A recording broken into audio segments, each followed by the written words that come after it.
Long have I awaited one such as you. One who might shatter the shackles of fate. One who can set me free. Hello there, Sarah from 17 once again.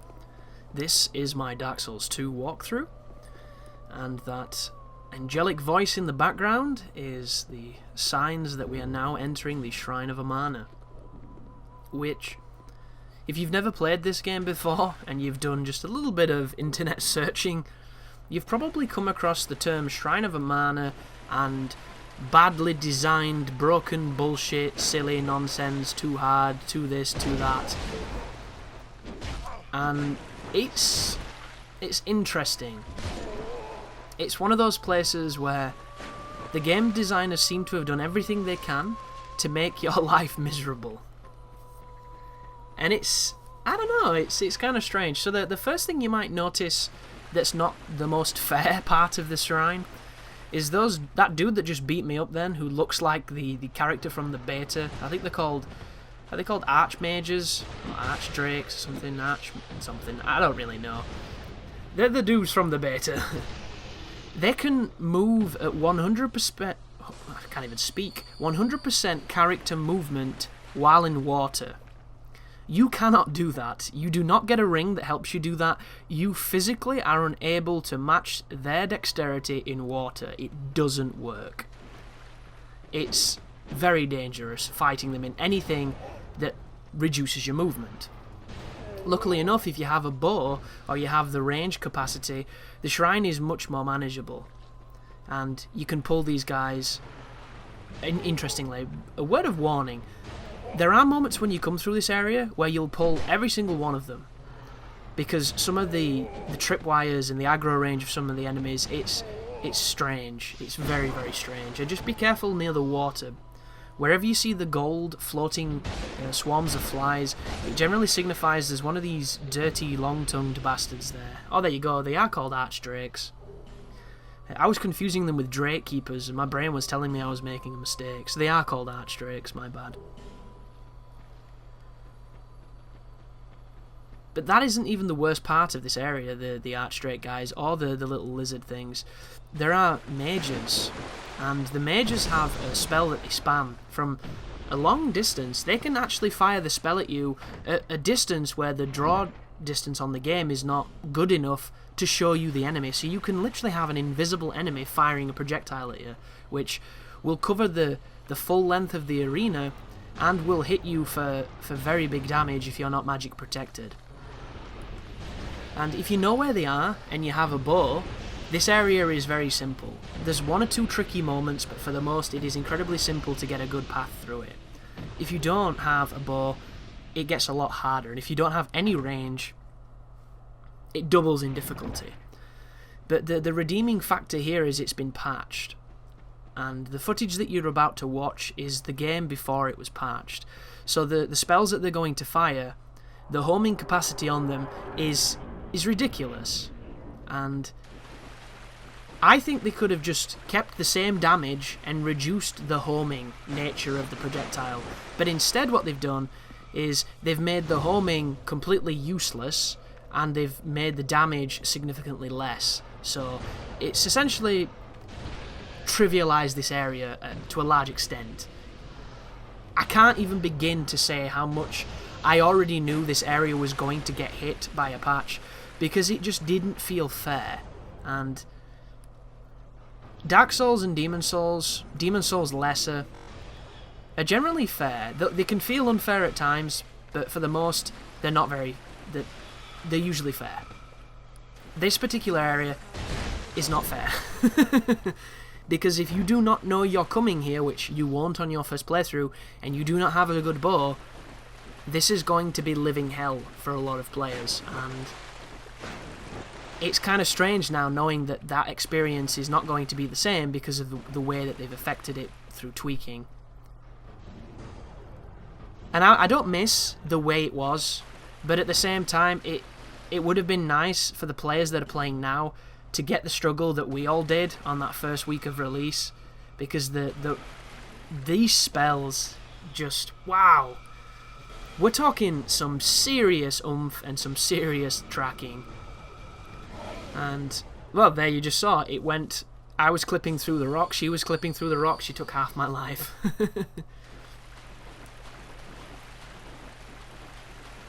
And the reason you're going to notice that the Shrine of Amana is kind of rough is because you're going to be here a lot, as it's the only area in the game, except for the Dragon area, where you can effectively farm Twinkling Titanite. And everything upgrades with Twinkling Titanite. Every single boss piece of equipment, and there's a shit ton of it. All the boss weapons... No, sorry, boss weapons are Petrified Dragon bones, but Twinkling is very, very common in the requirements to upgrade, and it is nowhere near as common on the drop rate.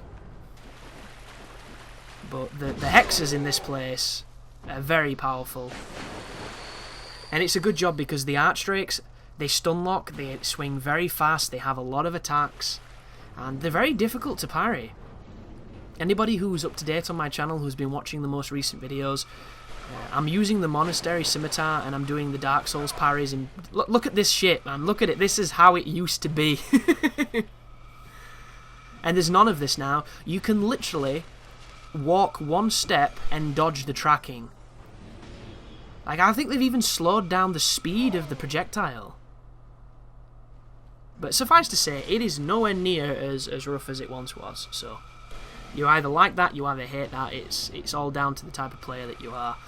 Normally, I'm completely against anything that makes the game easier. But when it comes to mob aggro, when it comes to like pull rates on said mobs, and when it comes to adding minions to a fight, or the Shrine of Amana's homing projectile, then I don't really care. I disagree with what they did to the Lost Sinner, I disagree with what they did to the Giant. I don't think there was anything wrong with those bosses. Like, I don't really like Freya at all as a boss fight, but I still think that if you get hit by the Ghostbusters laser, it's because you fucked up and not because it's unfair. There's literally only one exception to that rule, and that's if you get webbed. And I killed that boss 20 times before I even knew you could get webbed. And the first time that I did was on my no-death run, which was incredibly terrifying, as you can imagine, as I tried to get out of the web and the boss started doing the Ghostbuster laser. But you can roll through it if you've got good timing. It's just if you messed it up back then, it would instantly kill you. Uh-oh. And did not get my iframe then. But you might be able to see who's firing at me here. This is one of the areas where you can really tell it's kind of shitty, because you can't see her. You have to move forward for her to spawn because of the draw distance. Like on PC, she would be visible from the other side of the room and you could probably snipe her from a mile away, but on console the draw distance just isn't powerful enough. And one of the things I like the most about Dark Souls 2 is the ability to use the bows when you don't have the requirements. Like in the previous game, it would just use this crazy gesture to tell you that you were too stupid to do it, which was always interesting, but not this game. And this is not the most enjoyable thing to watch, but it is definitely effective, guys. I can't even stress the effectiveness of having a bow. And even if you don't have the ability to use the bow, it'll still save your ass, so... Headshots do the most damage, obviously. They also get you a little stun animation, which is quite nice. But I just think this is malicious game design. I try to justify it, and a lot of the times if I find myself justifying something, it means that I'm making excuses for it. Which is something you should never really do. Like, I was in Drangleic Castle last night on New Game Plus 7, maybe? And there's a particular area near the bonfire next to the corridor that leads to the Mirror Knight, where you go into a room and there is a massive gauntlet of enemies. There's 2 giant mastodons blocking the doorway, there's those armoured Scion Knight arseholes, and on the balconies there's Alone Knights with great bows. And I don't remember how many there was on previous New Game cycles, but there were 6 of them. 3 on each side, all firing great bows. And at this moment in time, my character is 1 hit away from death, because I've lowered his vitality to put some points into strength, to see if I could boost the hitting damage of the Vanquisher Seal. And for the life of me, I could not understand why there were so many of those archers. And if I'd have got close to them, they would have pulled swords and become even more dangerous. But I couldn't even get close to them because they were all firing at a different rhythm, so you would constantly be having, you know, moments where when you rolled to dodge one thing, another thing hit you. And then to add, you know, injury to insult, on the opposite side, the three dudes with the bows there were also firing across. So it was just this moment of, there's literally no reason to come to this part of the castle other than a couple of chests. And they've made it so that no one will ever do it, because it's just stupid. And I compare it to Dark Souls. They had 2 archers on those walkways in Anor Londo, and it was universally hated by a lot of people. I still think to this day those archers are kind of rough. But I learned, like we all did, how to do it. And I fervently believe that just because you can learn something doesn't make it any less bullshit, and that is a great example of it. But, in the grand scheme of things, they could have put more archers there, and they didn't. So as much as they wanted to be that guy and be so arsey to kill a lot of new players, they held back, they showed restraint, they showed some finesse. Not this game. This game has so many instances where there are so many enemies blocking the way you need to go that it makes me wonder who greenlit it, because it adds nothing to the game. And I'm surprised that when we do see more patches on this, that they don't thin some of those mobs, because they don't make it better. You know, no one remembers the instance where they fought 50 dudes to get back to that boss that one-shot them. People remember the iconic and the interesting stuff. They don't remember the grind, because that's not the fun part. And like Demon Souls had a great example of it, which was the 2 dragons at the end of the Boletaria level before the Old King Alant. And a lot of people will say that Alant is one of the hardest bosses on that game, if not one of the hardest bosses in the series, because he's a very aggressive, very damaging boss who has great range and a great moveset. And when you die, you have to go back through the 2 dragons, back through the very dangerous level and up that fucking elevator that takes 2 years to come. So it's one of those instances where they put these bullshit dragons before such a challenging fight for no other reason than to just frustrate you. It doesn't make sense, and I suppose maybe they're staying by the true tried and tested FromSoft formula of having a couple parts of their game just not be very fun. But I like to think it's just, I don't know, an oversight, maybe just a bad choice. But this is the Demon of Song, and I love this boss.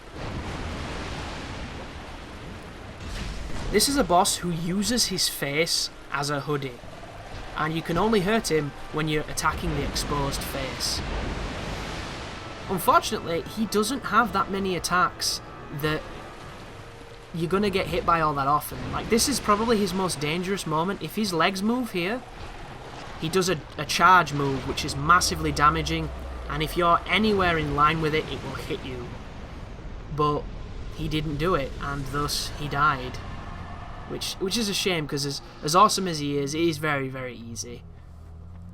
But that is the end of the Shrine of Amana, guys. It gets a lot of hate because of some poor choices in design, which have now completely been trivialized thanks to patches. And apparently on the Xbox 360, it's even worse than it is on the other ones because it's even easier. And I haven't really had any instances of it being broken. I've just noticed that the tracking doesn't work anymore. Like, they don't follow you like they used to, and to me, that's a good thing. So I'll probably never ever, critique or complain about that. But thank you for watching, and as always, you take care now.